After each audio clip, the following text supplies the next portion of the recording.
We would like to welcome everybody to today's webinar, Complying with Federal Regulations for Interoperability in Electronic Notifications. If you do have a question at any time, please enter that question into the question box or into the chat feature, and then at the end, we'll take the time to read and answer every question. So for formal introductions, I'm going to turn it over to Ms. Kathy Costello. Hello, everyone. Thanks so much for joining us. I am Kathy Costello with CliniSync. Scott and I do the consulting side.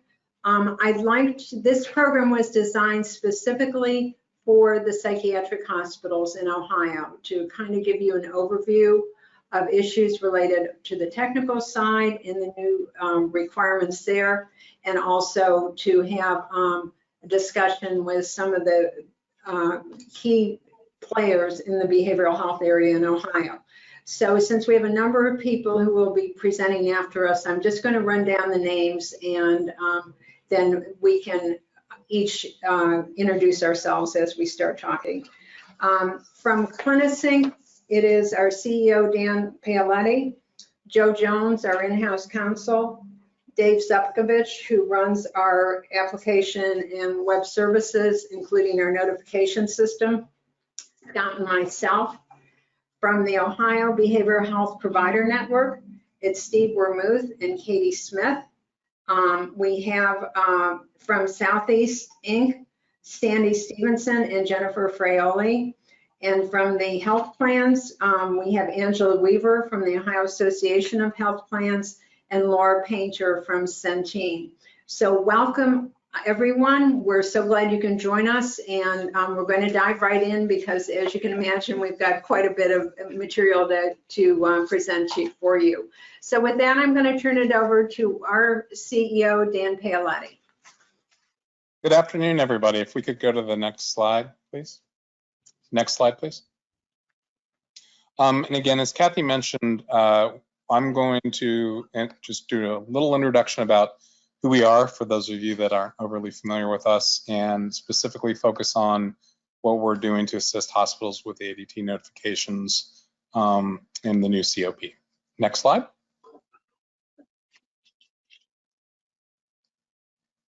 So the Ohio Health Information Partnership, we're a 501c3. We were formed back in 2009 through a collaborative effort between the Hospital Association, the Osteopathic Association, the Medical Association, and the Department of Insurance. We are run by an independent board of directors representing a broad swath of the healthcare continuum, and also an advisory council, which is participants of all of our stakeholders.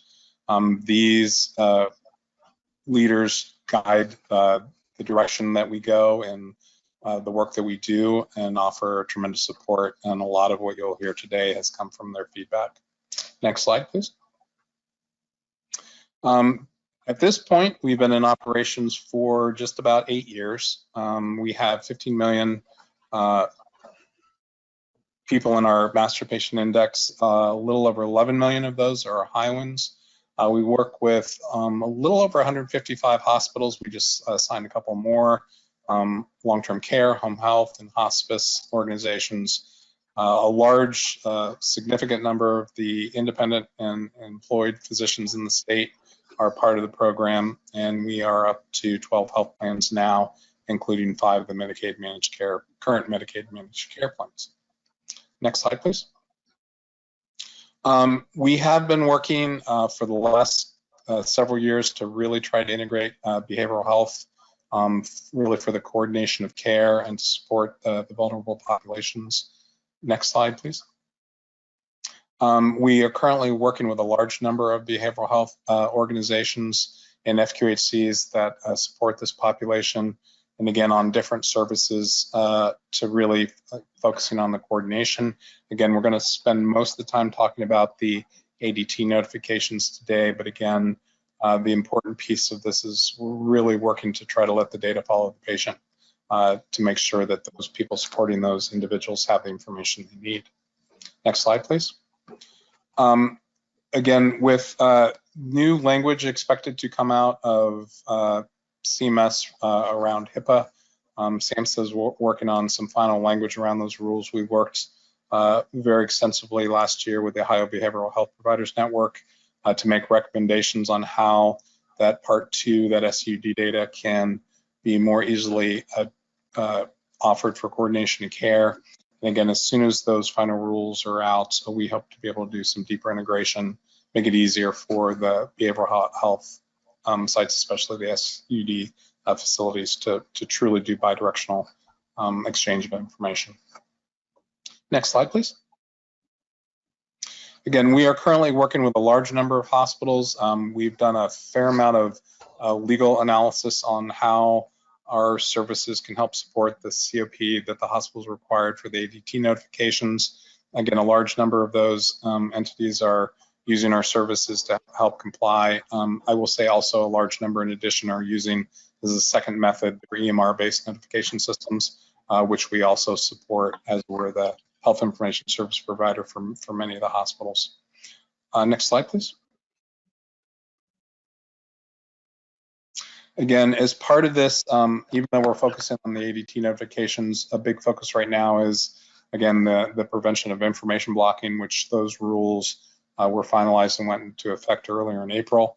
We are connected to several of the national exchanges, so providers have access to any information for treatment of a patient if our stakeholders are contributing that information to us. We're currently connected to the eHealth Exchange Hub, Direct Trust, and we're working on connection to Care Equality, which also would bring in the Commonwealth Network, again, for access to information across the country for providers that are treating patients. Next slide, please.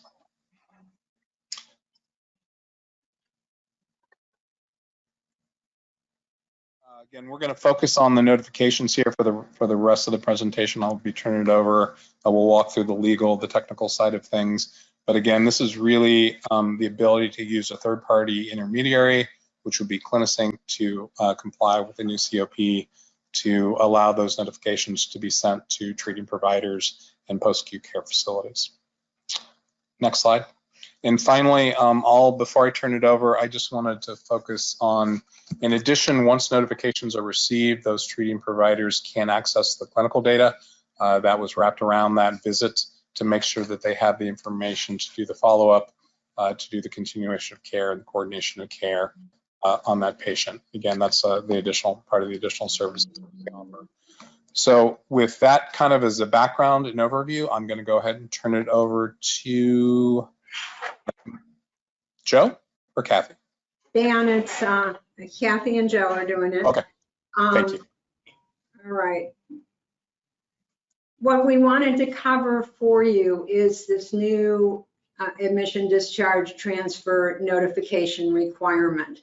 And I'm sure you've heard a lot about it. It does go into effect May 1st, and it affects all types of hospitals as far as acute care, critical access, and psychiatric hospitals. And so this is really the first time we've seen major regulations that pull in the psychiatric hospitals into some of the interoperability initiatives.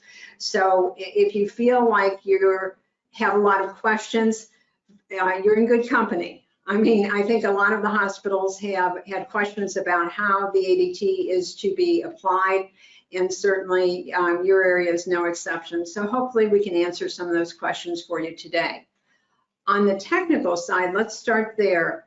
The rule only applies to hospitals that have what's called an HL7 2.5.1 feed for their admissions and discharge information. This does not have to be built into an EHR system per se. It can be within your practice management system. So when you're thinking about whether you are required to comply, think in terms of the functionality rather than whether you have an EHR system, since I know not every psychiatric hospital in the state does. If you have an older version of that ADT feed, where it may be the HL723, it is still something we can work with you on, and if you have questions on that, our technical folks can let you know. But we are integrated with hospitals for either one of those feeds, the 2.3 or the 2.5.1. The notification requirements are the patient name, the treating provider, and the sending institution names. But as you'll see, as Dave Zupkovich, our person who runs our program, present later, we give quite a bit more information in our notifications than are required in the regulation. And Joe will walk you through the legal side of that in a minute. The requirement is that you have to include your ED, your inpatient, and your anytime that there's a transfer from one bed to the other, like from the ED to the inpatient. Now, obviously, in psychiatric hospital situations, a lot of you will not have independent ED facilities, so this would pertain to you as far as your inpatient services. But that is the requirement because it does cover so many different types of hospitals. The potential list of providers can be to the practice, to the physician, or to the primary care, can be to a post-acute care facility. So there's a lot of different requirements as to who should receive it. Again, we'll show you that we are set up to cover those types of directed notices regardless of type of practitioner receiving them. The practitioner, the provider, can have their preferences stated, and you do not need to send them a notification if they decline to participate. And we do see this from time to time, but these programs are set up to recognize that it is the physician or provider's prerogative in how they want to receive information and what type of information they receive. If the provider is unreachable, if you don't have any type of contact information for them, you are also not required to send this. What CMS is requiring in this regulation is a, quote, reasonable effort on the part of the hospital.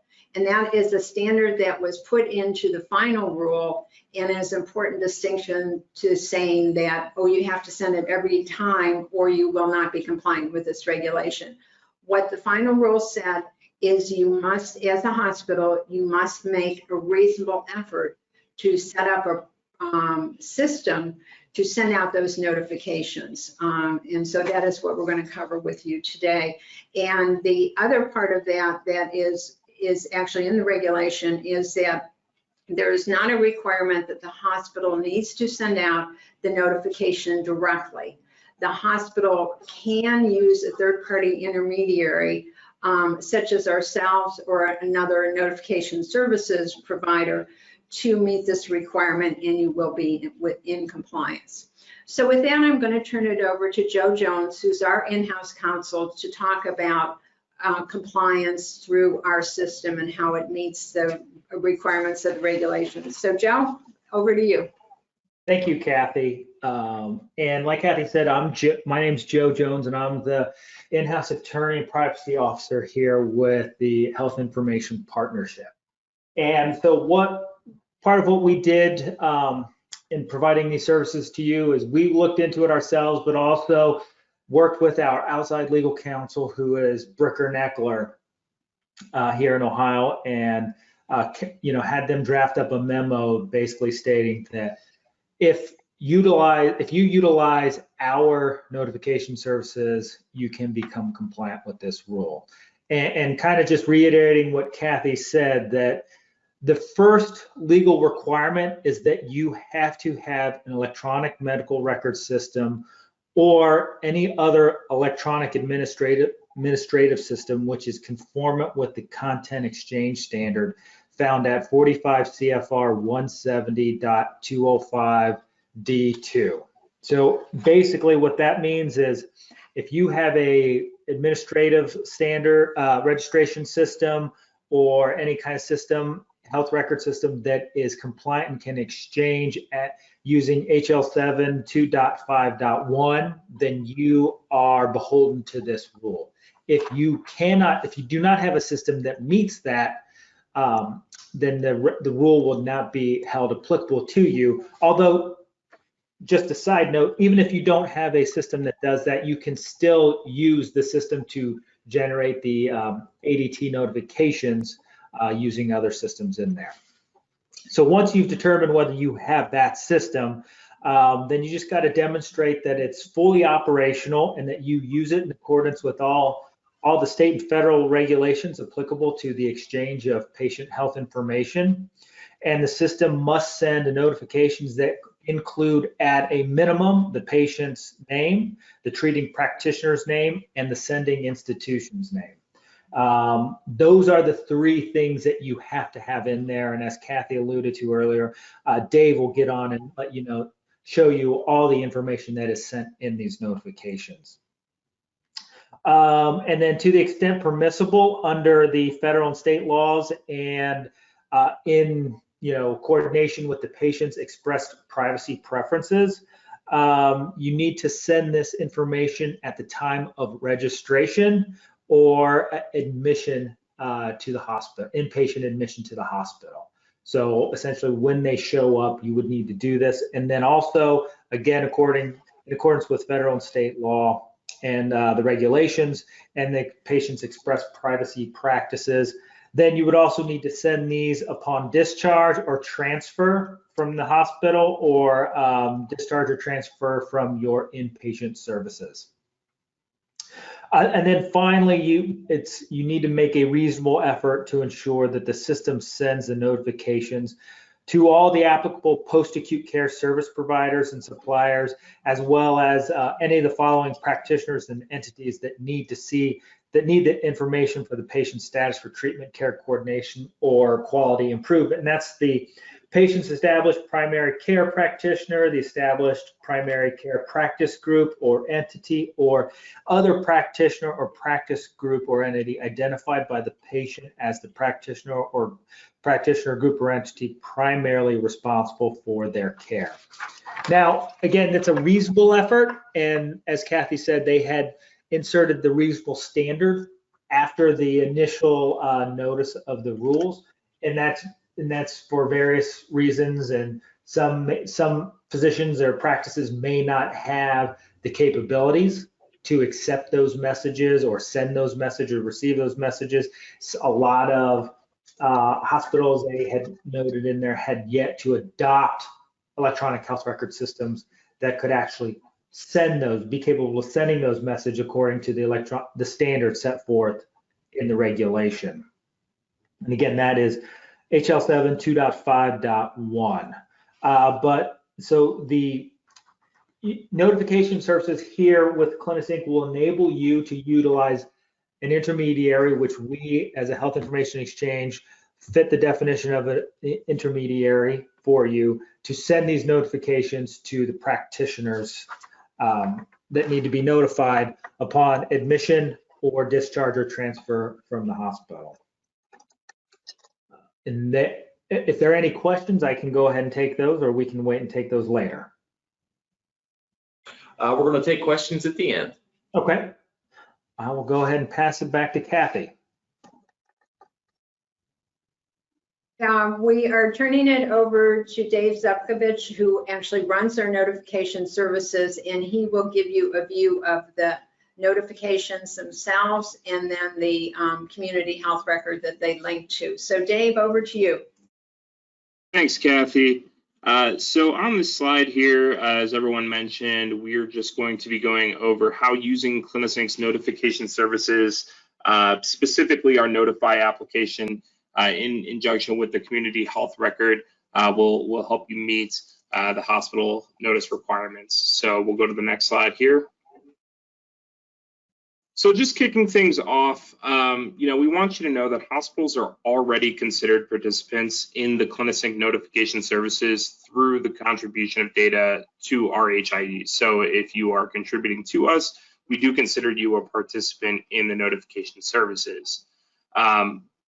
If you are someone who is sending data to us, we provide a specific report for your organization that kind of shows how the data is being received across all of the recipients and how it's being accessed through the community. And as you can see in the little note there, there's an example of that in the little screenshot here. So this is just a brief overview of what the report you'll receive looks like. You'll receive kind of a monthly average for the different avenues in which your data is getting to us. So that is something that will be specific to your organization. And that report, it's going to help you kind of understand who's receiving notifications and looking at, future opportunities to expand the delivery of them as well. So we'll go to the next slide here. All right, so as I mentioned, CliniSync offers notification services. Now, within that notification service family, we have primarily two services that we refer to. One of them is Notify, the other is Clinical Dispatcher, which we're not going to get too much into today, but sticking with Notify, it's a web-based application, and what it does is it provides real-time notifications on events such as a hospital inpatient admission or an emergency room encounter. We also provide, inpatient data. We have information on patient deaths, transfers, and really it kind of gives you a full picture of a patient's journey from wherever they are being seen for care. It's a subscription-based model.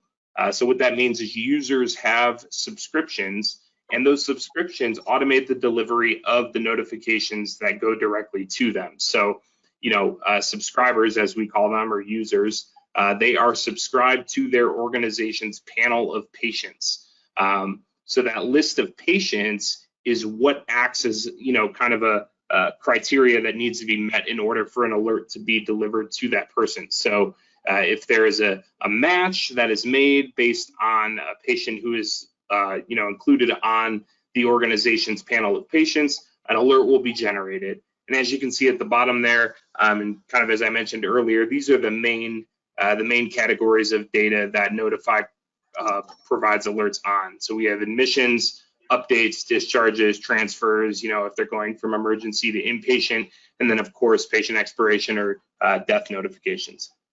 So we'll go to the next slide here. So one of the great things about Notify also is that providers and users can choose what they want to receive. So they can receive notifications in a variety of different ways. We have all of our delivery channels listed here. As you can see, one that everyone will have access to no matter what is the web portal. Of course, that just means that subscribers will have the ability to access the alerts that they've received through the Notify web application. But that's not the only way.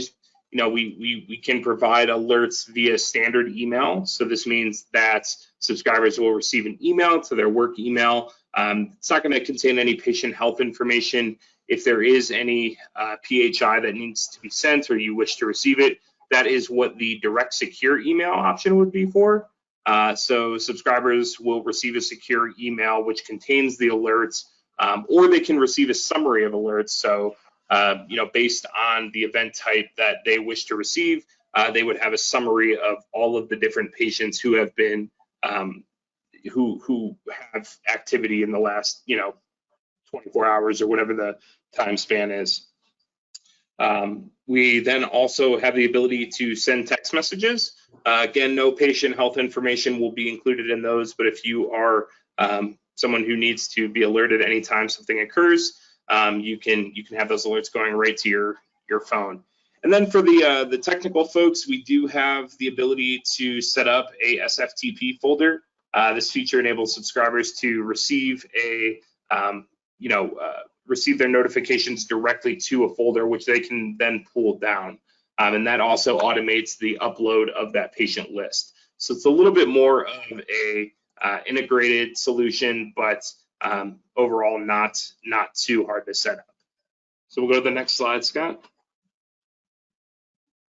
So we're going to drill in a little bit to each of those delivery channels. And as we said, we'll take questions at the end. But for now, I just wanted to talk on these next two slides about the web portal.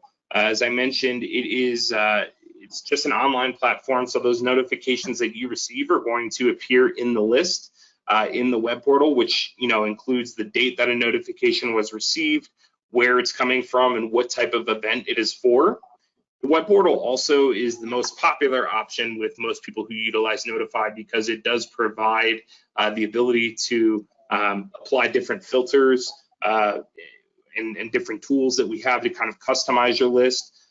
We also have the ability to export this list directly into an Excel file, which is super helpful for a lot of folks who are working in teams or with multiple people to handle and address their list. So we'll go to the next slide here, and you'll see what it takes, or what it looks like when you click into an alert. So when a notification is accessed, the screenshot over on the right-hand side is what you'll see. This screen is comprised of 3 different tabs, and you can't really see them, but what they are is they're the notification, event data, and audit. So on the left-hand side of that screenshot in that little gray menu, those are the 3 tabs that make up every alert. And when you click into the alert, it just kind of provides you of a snapshot of everything that we know at the moment that was sent over to us for the specific alert. Now, if there's something in here that you're not receiving, or maybe you're curious if there's any more information that may be of use, you can actually jump directly into this patient's chart in our community health record. It's a separate application, and we'll get into that in a few slides, but just know that Notify allows you to link both applications together, so you can access the patient's chart seamlessly, and then you're not limited to the ADT data anymore either. You can see labs, rads, trans, and all that. So we'll get into that though. Moving along, the next delivery channel that we are going to be speaking about is standard email, I believe, Scott. Change that, there we go. This is what it looks like when you receive a standard email. Again, no patient information will be displayed, but you will receive an email that lets you know, for example, one emergency event has been received, and then it'll provide a link for you to log into the web portal. And we can send these individually per notification, or as I mentioned with email, we can set them up to deliver a summary. So, every day at like 8 o'clock, if you want a summary of everything that happened the day before, you would be able to set that up. We'll go to the next delivery method here, which is direct secure email. Now, this is very similar to the standard email setup. The only difference is primarily that you will receive patient health information in your email. So, of course, it's not going to tell you that one inpatient discharge event has been received, log in. It will actually just display the event there. And what's cool is, we send attachments with the direct messages as well. So each email you receive will also have a CDA file attached to it, as well as a zip file of the notification, which you can just place into Excel or whatever the case is. But you get the attachments with the direct secure. So that is a benefit to the direct secure option. Moving along here, we will just show a brief little screenshot here of what text messaging looks like. This is an example of the text that you would receive if you choose to get text messages delivered to you. Just going to be a automated alert that's going to let you know, please check Notify for the details of it. So again, no patient information will be displayed, but if you are monitoring a small population, you need to know, when something happens on anybody, you can set that up. And then we're just going to move along here. So we'll go to the first slide on our community health record. The community health record is a separate tool from Notify. So again, this isn't one of the what we consider a notification service. It's just an application that we want to stress the importance of in kind of helping you work with the CliniSync notification services. But the CHR provides users with access to a single longitudinal record of a patient's treatment history.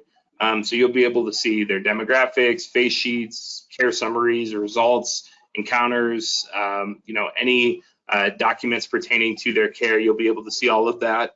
The data that is in the CHR is retrieved and compiled very quickly. So within seconds, you'll be able to access all of that info when you log in. And as I mentioned, the use of the CHR kind of provides additional support, additional information on the data that you're getting through Notify or any of the other notification services. So moving along here, this is just a screenshot here of what it looks like when you jump into a patient's chart. When you click on, for example, if you're going through Notify, when you click on that button that says View CHR Patient Data, this is what you would see. So now you are in the patient's chart, and the first page that you'll land on is the patient summary. So, you know, it includes a snapshot of all of the most recent contributed, I think it's like the three most recent contributed events for each of the categories. And you'll be able to kind of sift through that. And as you can see there, you'll see there's a little less than sign and then 30. That just lets you know that the patient has had an admission within the last 30 days too. So, you know, if you're within 30 days of a previous discharge, you'll see that little alert there. So that's just an overview of the patient summary. The next tab that you will see or be able to go to is the Encounters tab. The encounters show problems reported from registration and a complete list of all of their encounters. And this is basically compiled from the beginning of time from when we first started receiving data on this specific patient. So, you know, we have records going back 10 plus years, you know, basically showing how long patients' data can go back for in the CHR. This is where you'll be able to see their name, gender, age, DOB, the most recent MRN, and that's all available in that top ribbon up there. And then within the Encounter tab as well, you'll be able to filter out, you know, different types of encounters. So if you're looking for inpatient encounters, you can just select that. You can just select outpatient if you are interested in that. And you can also set the time frame for what you would like to view your encounters for. So, you know, like I said, it can go back as far as 10 years, all the way back to 2011, or you can go as recent as the last, you know, 3 months or even earlier than that. So that is the Encounters tab. Moving along here, we'll talk about the Results tab. It's the third tab in that list there that you see in the screenshot on the left-hand side of the screenshot. The Results tab shows the reports that are submitted to CliniSync and appear in the Community Health Record from all of our hospitals and source facilities. This is where you'll be able to actually see the lab results, radiology results, transcribe reports, and then as well, depending on the feed, sometimes pathology and cardiology. You know, this is really where the link between Notify and the Community Health Record comes in, because you know, Notify is just going to display the ADT information on the patient, but here you're not limited to that. You'll actually be able to delve a little bit deeper into the results. So these results are contributed by over 155 hospitals that we have sending data to us. And then these results can also be downloaded and printed as well. You know, and you can store them as long as you're obviously complying with the HIPAA protocols, but you'll be able to print and download them as you please. So moving down to the Medications tab. The Medications tab is kind of a little tricky. It shows the allergy information, but really the main point of this tab is that it includes information which may be available in ORS, so you can query ORS for any of the prescribers and kind of get a little bit more information on the prescription monitoring and all of that if your account is set up for it. So that's pretty much the gist of the Medications tab. We'll move on to Documents. The Documents tab, so we'll go to the next screen here, Scott. Yeah. Documents tab includes any continuity of care documents. So these are, you know, CCDs, care summaries that have been contributed by any facility, right? So whether they are a hospital or a non-hospital, if they are publishing CCDs, they will show up here. The Create Care Summary button is actually used to generate a CCD from the information in the chart when you're in there. So, you know, you actually have the ability to create a CCD. So you see there one of the top button there that's highlighted in red. that is where you would go to create a care summary. Now, the bread and butter of this page that I always like to highlight is the external documents feature. So down there, the second button that is highlighted in red, the Find External Documents button is used to query the national network that we have that we are connected to, which includes like the VA, DOD. So, if you are looking to query any external documents, you would essentially click that, of course, make sure that you're selecting the right patient. And if any available records exist, you would be able to pull those directly back to you. And then this function can be used to also generate the comprehensive CCD, which puts all of that information together. So, it will give you essentially all of the information that is available on that patient that we have access to. So that is a very beneficial feature. And then we'll go to the next slide here, Scott. Yeah, I think that is pretty much it.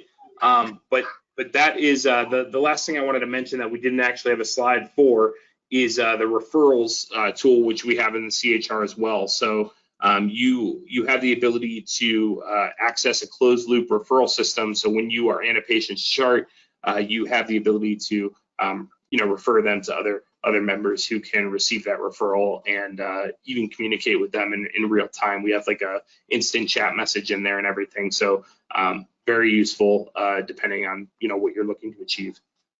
And that is about it. Thanks, Dave, so much. It was a real comprehensive overview. We do have a couple of questions that came in, so let's get to them, and then we can turn it over to our partners at OBHPN. First of all, if you have a patient who goes to the emergency room at one hospital, is seen and treated, and then is referred to an inpatient psychiatric hospital, is that the primary care provider going to receive notifications on both of those events in your notify system, or would they not receive notifications from both hospitals? Dan or Dave, you want to handle that? Yeah, so they would essentially receive the alert for the contributing hospital that we have a sensor for. If the way Notify works is it essentially pulls in ADT from hospitals and facilities that we have feeds for. So if we have a feed for that hospital or health system, I should say, then a notification would be contributed. But if you are looking to track notifications for people who are discharged to go to another location, what essentially needs to happen is what we use a field in the HL7 called discharge to location. So if that location ID is included in that specific field, then we would be able to generate an alert off that. But it's not essentially that we would be receiving the alert from that facility. It's more so dependent on the facility that the patient is being transferred or discharged from. If that makes sense. Yeah, let me clarify too. If it's a admission in the inpatient psych hospital and they are connected to us, the primary care provider would also receive an alert on that as well. Thanks, Dan.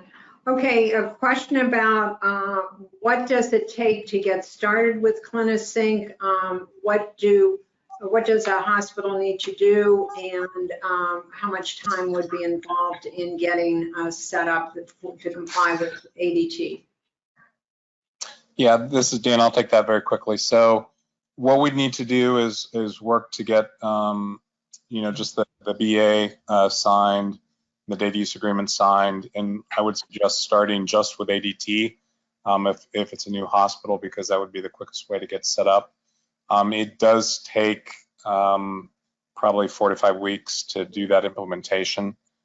So it does take a little bit of time because it's an HL7 feed, but we could probably trim some time off that, but that would be the best way to get started. Okay, and they would contact us at the clinisync.org or some other way, would you suggest, Dan? I would say the quickest way would be to get information on the website, but we should provide a link to that. Okay, great. And with that, I think we're going to turn it over to our friends at the Ohio Behavioral Health Provider Network, who have other matters that they want to cover with you on care coordination. Obviously, Notify is a perfect tool for care coordination, but I think Steve Wermuth's group does have other things to cover with you. So with that, I'm going to turn it over to Steve and Sandy Stevenson.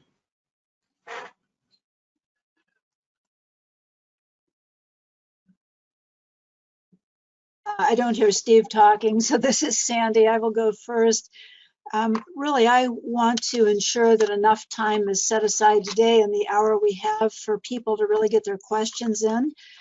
And I am going to say something about working with CliniSync as a person who chairs the OBHPN board, but also is in a provider organization, a behavioral health, SUD, and FQHC provider organization, Southeast. We are in a world of ever-changing rules and expectations from the federal and state levels. And much of what we're looking at today is around information exchange and requirements and making information accessible to the patients and clients we serve. One of the things that Southeast has appreciated most about CliniSync is that they can take any rule, they can look at the law that applies to it, and they can make it understandable at the user end, so that we have found we don't have to dig through piles of information. We can rely on our relationship with CliniSync staff. We can have open, transparent dialogue and work things through as far as how the CliniSync products can best work for us and the people we serve. And I absolutely mean that. We have no interest in CliniSync at all, except that we are a user of the product. We hope to go down many other roads with CliniSync as well, but they have been outstanding in terms of being available to us and being able to take us through a translation process so we know what we're doing and how we are going to do it. I really want to thank everyone who joined today for this conversation. We value the work of all of the psychiatric hospitals across the state of Ohio, whether they're freestanding or whether they live within med-surg hospitals. One of the most important things we do on behalf of the people we serve is collaboration. Without collaboration with all hospitals, all psychiatric hospitals, we lose the opportunity to be as successful as we possibly can be with the people we're serving, and also in being as efficient with healthcare dollars as we can be. In our use of Notify, we are able to know all but real time who is entering hospital EDs and who is being discharged from hospital EDs, who's entering inpatient, psychiatric inpatient, other inpatient, and who's being discharged. We look at the entry and exit, particularly into psychiatric inpatient hospitals, as transfer of care. When somebody enters an inpatient psychiatric bed, we have information that would benefit all of you in your work with the people that we've served on an outpatient basis, and we want to be able to get that information to you. So we need to know when that person enters, and same as when the person is discharged, that's a transfer of care from you back to us. We need to know from you what's taken place and what your recommendations are as the person's exiting. That's the best way for all of us to be able to serve that person. We are all looking at value-based work. We are looking at requirements that the managed care companies and others have of all of us. So if we get better at how we work with each other, and we get better at this transfer of care with each other and direct communication with each other, we will do far better on behalf of the people we're serving. We've been working for some time now looking at relationships with the freestanding psychiatric hospitals and how we do a better job of this process and communicating with each other timely. whether a person's entering or exiting that hospital psychiatric bed. The use of Notify really amplifies our ability to do that.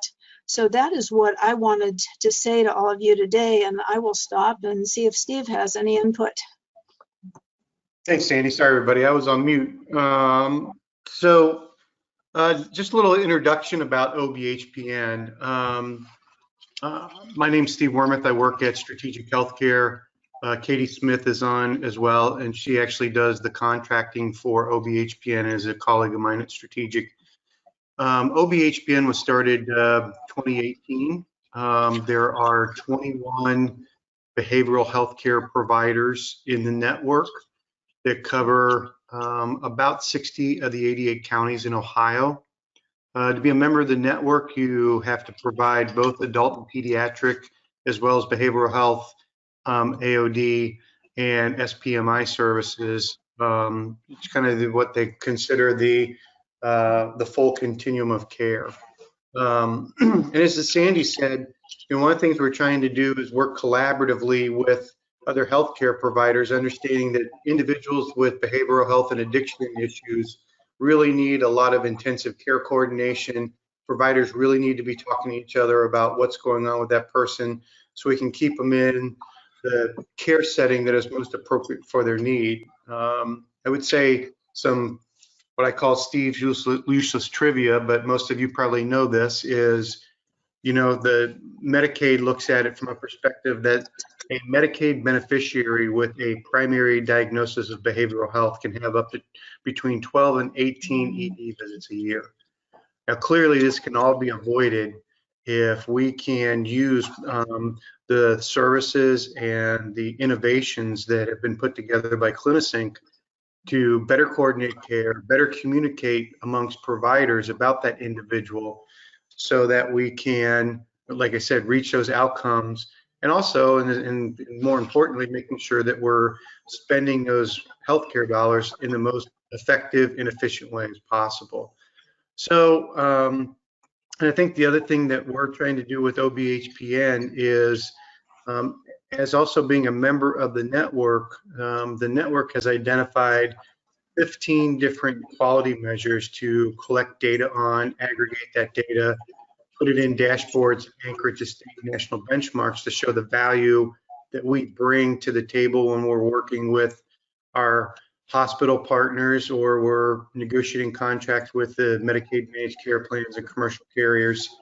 And we're also looking at the community health record, working with Scott and Kathy on, is there ways that we can pull some of the data that we need from some of those resources and be able to aggregate it and put it into these dashboards so that we can constantly push our members, each other, to higher quality standards, show our value to the people that we're working with, and continue to improve on the care that we're giving. So we have enjoyed the relationship that we have with CliniSync, with Dan and Scott and Kathy, and look forward to continue expanding that.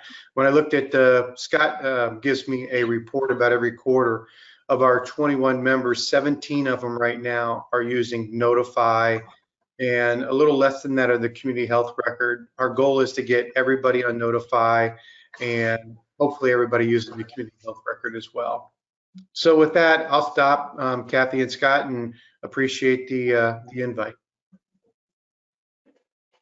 With that, why don't we turn it over to Laura and Jennifer to talk to you about what they are doing. Laura, over to you at Buckeye Health. Hi, good afternoon, everyone. And Jen and I just wanted to provide a quick update and invite some of our guests here on the webinar to participate in a work group. And so really what we're doing, and let me just go back and tell you a little bit about my role here. I am the Senior Director of Behavioral Health at Buckeye Health Plan, one of the 5 Medicaid managed care plans here in Ohio. So I'm representing myself and the delegates on behalf of Ohio Association of Health Plans for Medicaid. And really, we've had some conversations with Jen and partners at OBHPN about how managed care and outpatient behavioral health providers can work together and collaborate from care coordination perspectives when members have acute transitions of care. And so really what we're working to do is create a crosswalk, what have you, or a framework that will really outline all of the roles and expectations for all of our key stakeholders here. And so this includes obviously our partners at the hospitals and the IMDs, our outpatient behavioral health providers, the managed care plans, and then also any other natural or community-based support for our members as they transition back. So really what we'd like to do is form a work group, and I don't see this being a very long time commitment, probably a few meetings where we can look at the requirements across the managed care plans, the requirements with ADT and the HIE feeds, and the outpatient behavioral providers, and really break down who is going to be owning which piece as we look at those episodes or segments of care. So looking at the pre-admission, the admission and the treatments, the discharge planning phase, and then that post-acute care and community transition/discharge. And so really looking to clearly delineate the roles and responsibilities among all of the stakeholders involved in individuals when someone experiences a psychiatric admission. And the goal is really to remove the duplication of work that we know is occurring. We oftentimes will have the hospital social workers working to secure discharge plans, and the managed care manager may be doing that, and also the community psychiatric support and treatment team, the CPST team, may be doing that as well. So really identifying who's going to be doing what to help ensure that seamless transition of care for really our most vulnerable Ohioans. And then making sure that we are including all of the data exchanges and HIE information into those episodes and transitions of care. So what we're requesting is identifying some hospital partners that will work with us on this work group and really map out the stakeholder expectations so that we can clearly identify the best practices and pathways for members that experience psychiatric hospitalizations. I want to kick it over to Jen and see if Jen has anything else that she'd like to add in our request. And you can see on the screen there, my contact information and email is listed, as is Jen's. So if your hospital organization is interested in participating in this work group, we encourage you to email Jen or myself. That way we can identify those stakeholders and start to map out a grid here. And then Jen, I just want to see if you had anything else you wanted to add or share. No, thank you, Laura. I think that was a really great overview of our vision for the project and the work group. I think as someone who works with an outpatient provider agency and is part of the OBHPN, I see that this is a great opportunity for us to collaborate, as you said, to work towards the best outcomes for our folks. So I'm looking forward to this. Thank you. We did have a couple questions come in. First question is, will we receive a copy of the slides? And yes, all folks that were registered for today's webinar will receive a copy of the slide deck. And also we recorded today's webinar. So when we send out the slide deck, we'll share the recording link as well. The second question we had come in was, what are the system requirements? For the system requirements for the ADT notification is just to have that ADT HL7 feed. If you have other questions about how you can integrate with CliniSync, that's a question. Dan, I don't know if you want to comment at all on that. He may be muted. I'm sorry, Kathy, could you repeat that? Yeah, the question was, what are the system requirements to work with CliniSync? And as far as the ADT feed, we were saying, that's a specific requirement of the reg, if you have the HL7 feed. But on the broader capability to work with CliniSync, did you want to comment on that as far as other capability? Well, on the broader capabilities, in addition to the ADT feed, we would look to connect with you via HL7 connectivity or continuity of care document connectivity, depending on what your EMR's capabilities were, and also around the SUD requirements. So it would really require one-on-one kind of project planning meeting to figure out the best way to move forward. Everybody's a little different. Thanks. I think that's a good way of ending it. Everything's a little bit different. It's a discussion I think we'll plan on continuing as the regulations change to help you all sort out, especially your drug and alcohol data flow, if we can help you with that.